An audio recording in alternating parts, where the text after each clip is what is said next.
Hello and welcome back to a new video using PostHog-LLM. Today I will show you how to visualize the trend for the average dialog size, the text size. I will display the trend for both the user text and the model text, and then I will share two additional insights still regarding the text size. For example, one of the questions I will try to answer is, are phone users more likely to write more text than their desktop counterparts? And which ChatGPT version is more worthy, 3.5 or 4? I will be answering these questions as well. Again, just like my previous videos, I'll be using the Wildchat 1 million conversational dataset as an example. I'm here in the products analytics page, and here I have my usual LLM task event. This is the event that represents a single dialog with a user input and a model output, along with other properties such as device type, sentiment, toxicity, etc. So the first insight I'm going to plot is the trend for the user text size between April 23 and April 24.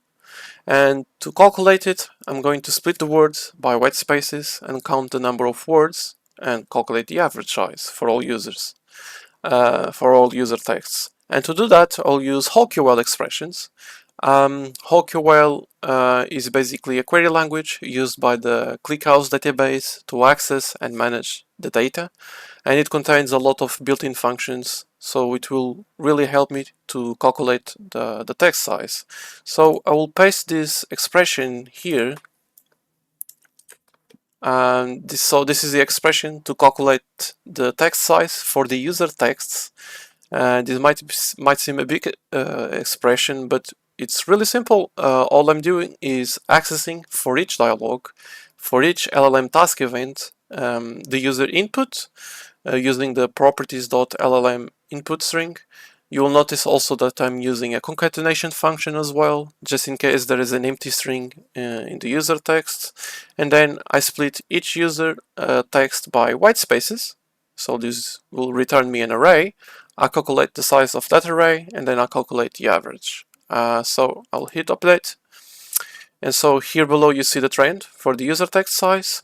Now to calculate the model output size, all I have to do is to duplicate this series, and here in the HogQL expression, change from LLM input to LLM output. This is my property for the pointing to the model's generated text.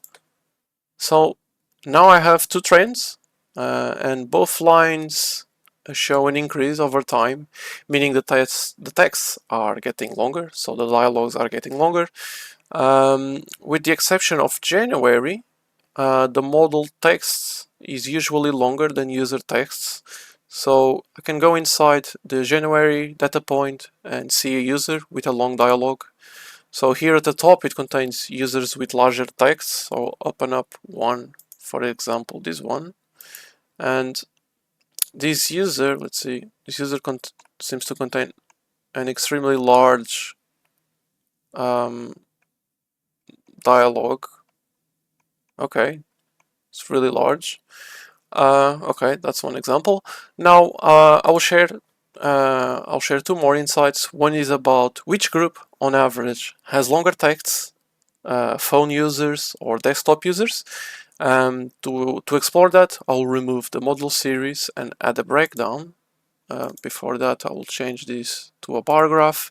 So I'll add a breakdown here using a property called device type. So, okay. And here I can see that desktop users, have a longer text when compared to phone or tablet users. Okay.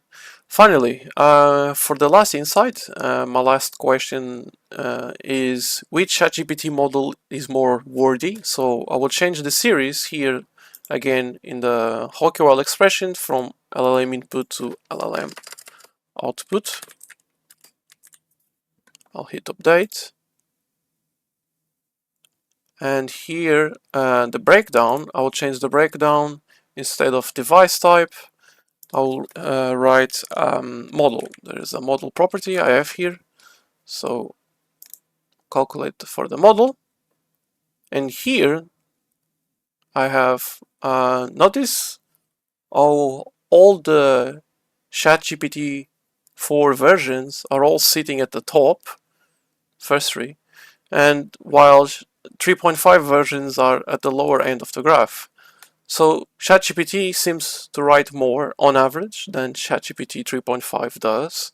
So I have multiple model versions. I have 3 ChatGPT 4 models and 3 ChatGPT 3.5 models.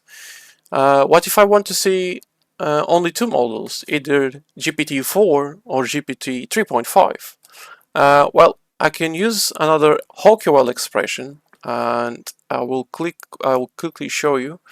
I'll paste it here in the breakdown.